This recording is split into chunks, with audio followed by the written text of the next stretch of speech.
तो अब आपको हाथरस विधानसभा सीट के पिछले यानी कि 2017 के नतीजों के बारे में जानकारी देते हैं, जिससे आपको यहाँ के सियासी समीकरण में हुए बदलाव की जानकारी भी मिल जाएगी। 2017 विधानसभा चुनाव में हाथरस सीट पर करीब 62% वोटिंग हुई और इस सीट से भाजपा के शंकर माहौर ने जीत दर्ज की। उन्होंने बसपा के ब्रजमोहन राही को चुनाव हराया। और आइए अब आपको पश्चिमी यूपी की हाथरस विधानसभा सीट के पिछले 3 नतीजों के बारे में भी बता देते हैं, जिससे आपको आने वाले विधानसभा चुनाव के समीकरण के बारे में समझने में आसानी होगी। 2007 में हाथरस विधानसभा सीट पर बसपा के रामवीर उपाध्याय की जीत दर्ज हुई, तो इलाके के कद्दावर नेताओं में वो गिने जाते हैं। 2012 में इस सीट से बसपा के गेंदाराम चौधरी विधायक बने। उन्हें आरक्षित सीट होने के बाद बसपा ने अपना उम्मीदवार बनाया था और 2017 में समीकरण बदले तो इस सीट से भाजपा के हरिशंकर माहौर विधायक बन गए।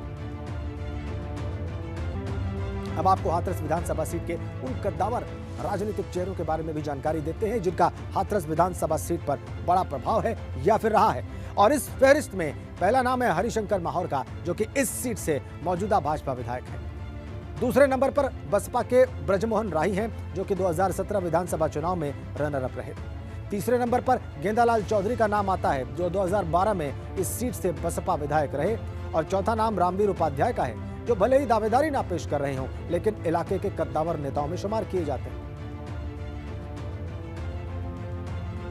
और आइए अब आपको सिलसिलेवार ढंग से इन तमाम बड़े सियासी धुरंधरों के बारे में जानकारी देते हैं, जो कि 2022 केरल में भी हाथरस सीट से जीत की ताल ठोक रहे हैं। और इनमें पहला नंबर आता है हरिशंकर माहौर का। हरिशंकर माहौर 2017 विधानसभा चुनाव जीते और हाथरस सीट से मौजूदा भाजपा विधायक हैं। दलित और सवर्ण तबके में हरिशंकर माहौर की मजबूत पैठ बताई जाती है। जिला भाजपा संगठन में इनकी मजबूत पकड़ है। 2022 के लिए भी भाजपा से मजबूत दावेदारी पेश कर रहे हैं। दूसरा बड़ा चेहरा कौन है, इसके बारे में आपको बता देते हैं। वो भी बहुजन समाज पार्टी के नेता हैं और इलाके में बड़ा सियासी रसूख रखते हैं। ये हैं ब्रजमोहन राही। ब्रजमोहन राही 2017 विधानसभा चुनाव में बसपा से रनर अप रहे। 3 बार लगातार जिला पंचायत सदस्य चुने गए। बसपा का इलाके में बड़ा चेहरा है। दलित वोटर्स के बीच इनकी अच्छी पैठ है और जमीनी स्तर पर इनकी पकड़ मजबूत मानी जाती है। और अब आपको तीसरे बड़े चेहरे के बारे में बता देते हैं। फिर से इलाके में बसपा के उम्मीदवार के तौर पर ताल ठोक रहे हैं और यह है गेंदालाल चौधरी। गेंदालाल चौधरी 2012 में परिसीमन के बाद रिजर्व हुई हाथरस सीट से बसपा के विधायक चुने गए। हालांकि 2017 में बसपा ने इनका टिकट काट दिया और उसके बाद ये राष्ट्रीय लोकदल के टिकट पर चुनाव लड़े। 2020 में फिर से गेंदालाल चौधरी तमाम कार्यकर्ताओं के साथ राष्ट्रीय लोकदल से बहुजन समाज पार्टी में वापस आ गए हैं।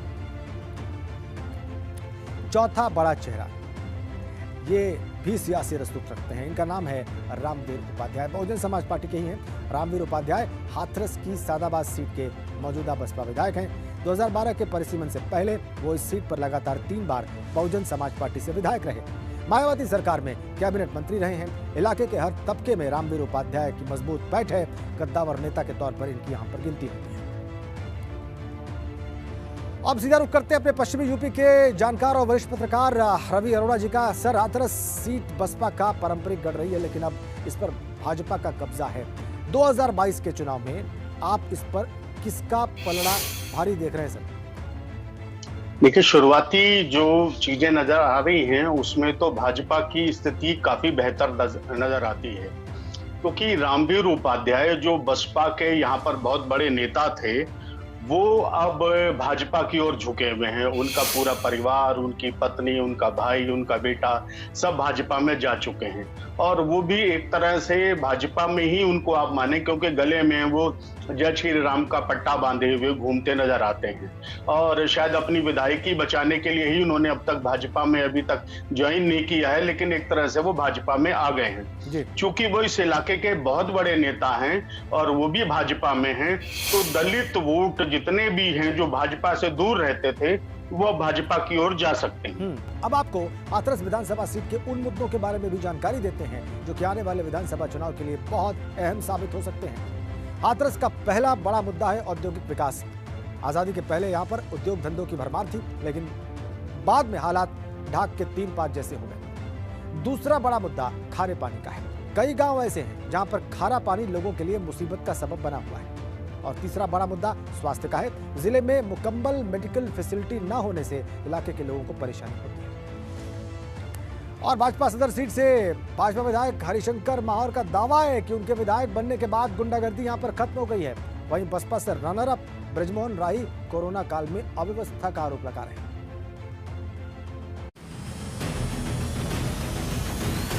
मैंने वायदा किया था कि मेरे विधायक बनने के बाद कोई भी चौथुआई नहीं होगी, कोई गुंडागर्दी नहीं होगी, कोई किसी प्रकार की वैश्य परिवारों में व्यापारियों का कोई उत्पीड़न नहीं होगा।